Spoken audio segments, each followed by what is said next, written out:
Hello అందరికి welcome back to Dolly dumplings. ఇవాళ video వచ్చేసి క్యారెట్ ఫ్రైని ఎలా చేసుకోవాలో ప్రాసెస్ ఏందో చూసేద్దాము. ఈ క్యారెట్ ఫ్రైని ఒక్కొక్కరు ఒక్కోలా చేస్తూ ఉంటారండి. ఓసారి ఇలా కూడా ట్రై చేసి చూడండి, టేస్ట్ చాలా బాగుంటుంది.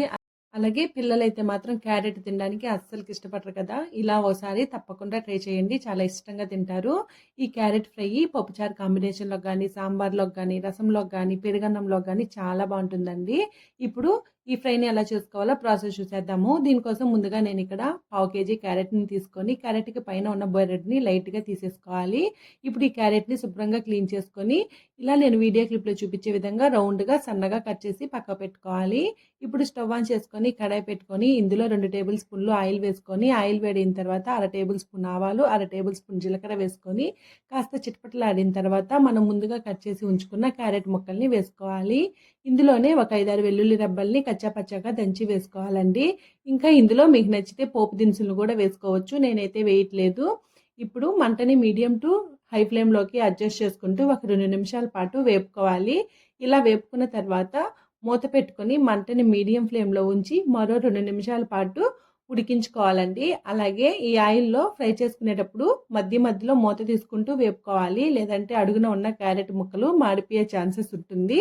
ఇలా వేపుకున్న తర్వాత ఇప్పుడు మూత పెట్టుకొని మళ్ళీ ఒక 3 నిమిషాల పాటు మంటని లో ఫ్లేమ్లో ఉంచి ఈ క్యారెట్ని ఉడికించుకోవాలి. 3 నిమిషాల తర్వాత మూత తీసుకొని ఒకసారి మళ్ళీ బాగా మిక్స్ చేసుకోవాలి. చూడండి, ఇక్కడ 50% వరకు క్యారెట్ అనేది ఫ్రై అయిపోయింది.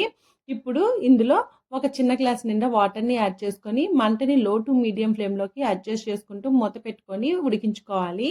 ఈ వాటర్ అంతా ఇంకిపోయే వరకు మధ్య మధ్యలో కలుపుతూ వేపుకోవాలండి.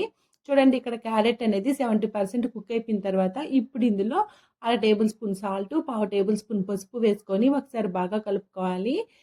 ఈ క్యారెట్ ముక్కల్ని మనం ముందుగా ఆయిల్లో ఫ్రై చేసుకుంటాం కదండి, టేస్ట్ అయితే క్యారెట్ ఫ్రైకి చాలా బాగుంటుంది. ఇలా వేపుకున్న తర్వాత ఇందులో ఒక రెమ్మ కరివేపాకు, ఇందులోనే 1 టేబుల్ స్పూన్ ధనియాల పొడి, 1/2 table spoon garam masala, 1 table spoon కారం పొడిని వేసుకొని ఒకసారి బాగా మిక్స్ చేసుకోవాలి. ఇప్పుడు ఇందులో 1 టేబుల్ స్పూన్ వరకు శనగపిండిని వేసుకొని ఒకసారి బాగా కలుపుకోవాలి. అంతేనండి, ఇంకా స్టవ్ ఆఫ్ చేసేసుకోవడమే. మీకు నచ్చితే ఇందులో కొత్తిమీరను కూడా స్ప్రింకిల్ చేసుకోవచ్చు.